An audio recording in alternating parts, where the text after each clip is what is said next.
जनपद संभल में 24 नवंबर 2024 को एक हिंसा कारित की गई थी भीड़ द्वारा, जिसमें अभी तक कुल 79 लोगों को गिरफ्तार करके जेल भेजा जा चुका है।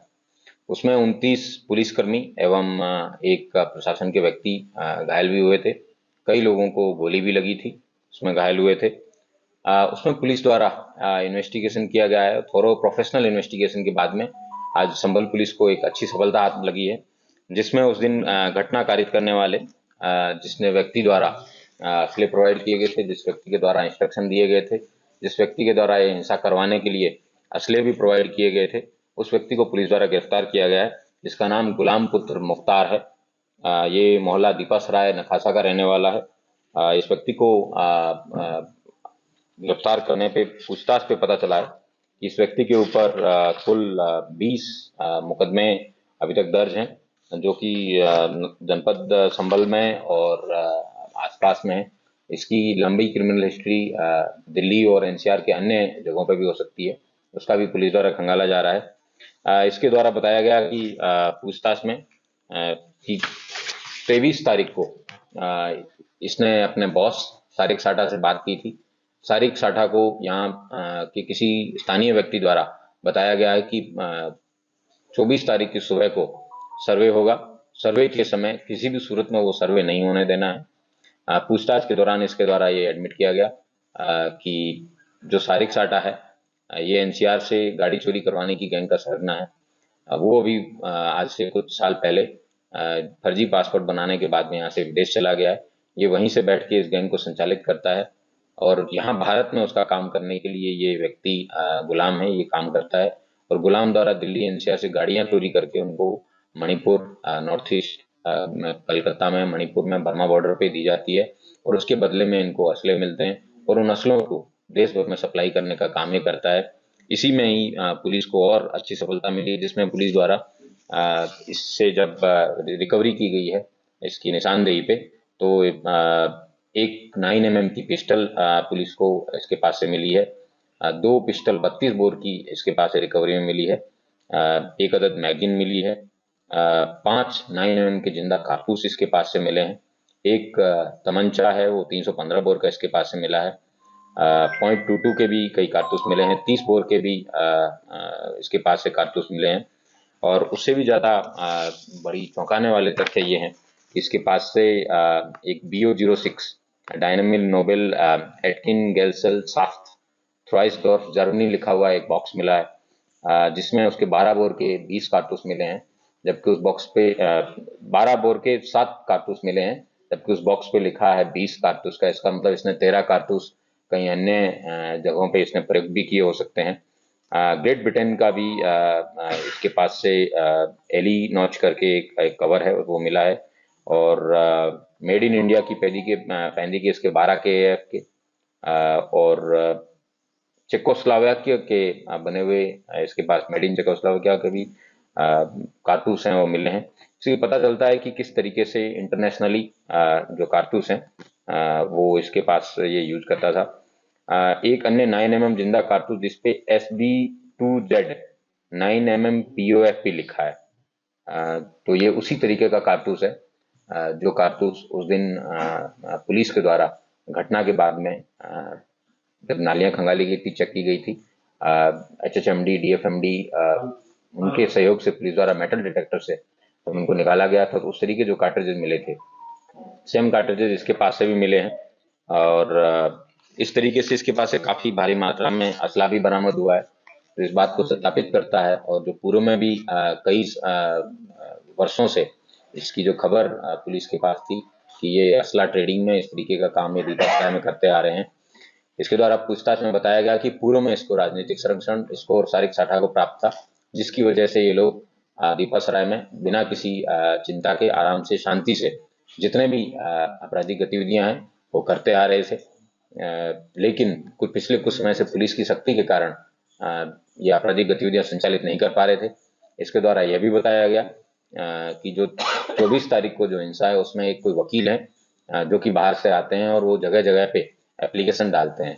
इनके द्वारा ये निर्धारित किया गया, जब प्लानिंग में असले देने के समय उन्होंने उसको ब्रीफ किया गया था, उसका फोटो भी उनको बताया गया था कि ये इस तरीके का व्यक्ति है, इस हुलिये का है, इसको जामा मस्जिद के अंदर किसी भी सूरत में पहुंच के उस व्यक्ति को खत्म करना है। उससे देश भर के अंदर हिंसा फैलेगी और ये लोग जो हैं देश भर में, दुनिया भर में फेमस हो जाएंगे। इनकी ये इन्होंने इस बात को एडमिट भी किया है कि बात जो इनके द्वारा बताया गया है, जिसमें इन्होंने कि जो मस्जिद है ये करीबन 500 साल पहले इनके इसने एडमिट किया कि 500 साल पहले मस्जिद बनी है और ये हमारे पूर्वज बाबर की निशानी है और इसका रक्षा करना हमारा धर्म है। और हमने ठान लिया था, हमारे नेताओं ने भी हमें बताया था कि किसी भी सूरत में सर्वे नहीं होने देना है। और अगर जो भी व्यक्ति जो बीच में आता है, इन्होंने जब पुलिस द्वारा जिसमें stun grenade, chilli grenade, rubber pellets, rubber bullets और टीयर स्मोक की कई सारे जब एक साथ फायर किए गए थे उस धुएं की आड़ में और पूर्व में इन्हीं दंगाइयों द्वारा जब सीसीटीवी तोड़े गए थे, उसका लाभ प्राप्त करते हुए इन्होंने अंधाधुंध फायरिंग की। उसमें 4 लोगों की डेथ हुई थी और पुलिस के भी कई लोगों को इनकी गोलियां लगी थी। इन चारों लोगों की हत्या के मेन कंस्पिरेटर के रूप में इस गुलाम को पुलिस द्वारा गिरफ्तार किया गया है और गिरफ्तार करके आज इसको जेल भेजा जा रहा है। इसकी और मोबाइल में इसने काफ़ी सारा डेटा डिलीट किया है, लेकिन गोल्ड स्मगलिंग और इस तरीके के तमाम चीज़ें हैं उसकी लाभप्रद जानकारी पुलिस को प्राप्त हुई है।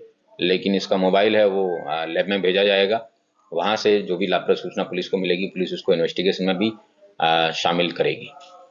क्या इसके राजनीतिक कनेक्शन है और किसी राजनेता के कहने पर दूसरे राजनेता के बेटे या परिवार के किसी व्यक्ति पर इसका हमला कराने की बात हुई?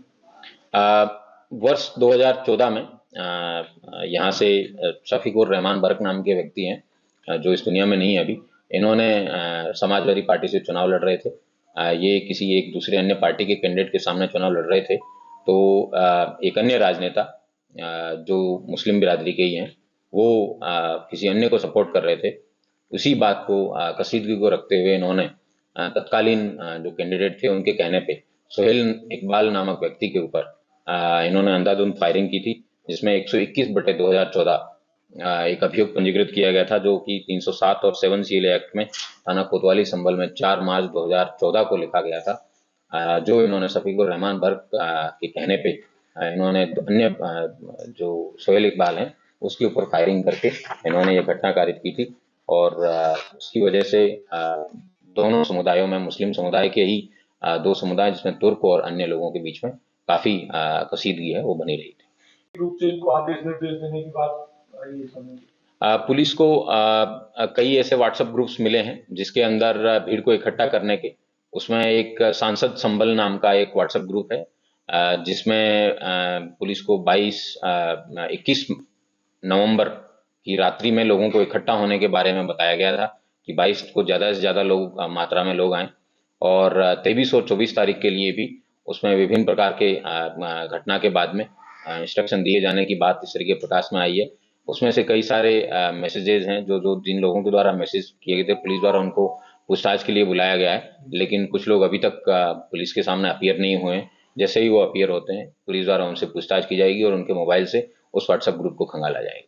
सर, सारिक साटा का जो कांटेक्ट है वो कब से नेताओं के सामने आ रहा है सर? कब से नेता कांटेक्ट? सारिक साठा के बारे में उस व्यक्ति से पूछताछ पे ज्यादा पता चलेगा, लेकिन जो उसके साथी से पूछताछ में पता चला है कि वो कई दशकों से यहाँ पे संभल में 1999 में भी उसके द्वारा कई लाखों की लूट है वो यहाँ के मेहनता व्यापारियों के साथ की जाती रही है। उसको पुराना संरक्षण प्राप्त था इसलिए इतने बड़े घटनाएं कारित करता था और उसके बाद में जब उसको पता चला कि सरकार की सख्ती बहुत ज़्यादा है और उसके खिलाफ गंभीर कार्रवाई की जाएगी, उसी को डर के मारे वो व्यक्ति यहाँ से छोड़ के विदेश भाग गया। सर, कुछ लेन-देन का मामला भी सामने आया है सर इन दोनों के बीच में? ये भारत में रह के सारिक साठा के लिए उसकी सारी आपराधिक गतिविधियां हैं उसको अंजाम देने का कार्य गुलाम द्वारा किया जाता है। कितने साल से गुलाम का और सारिक साठा का कनेक्शन रहा है और किस माध्यम से ये सारिक साठा से संपर्क करता था ये? इसने पूछताछ में बताया और इसके मोबाइल से भी एक जंगी ऐप है उसके बारे में पता चला है जिसका उस ऐप के अंदर ज़्यादा डेटा स्टोर नहीं रहता है और किसी भी सर्वर पे भी उसके मैसेजेस स्टोर नहीं रहते हैं, तो इसलिए वो सबसे मुफीद और सबसे सेफ ऐप माना जाता है। इसलिए उसके द्वारा इन लोगों के द्वारा इस ऐप का प्रयोग किया जाता है और उसी से बात की जाती है। लेकिन इसके पास से सारिक साठा की पत्नी का भी मोबाइल रिकवर हुआ है।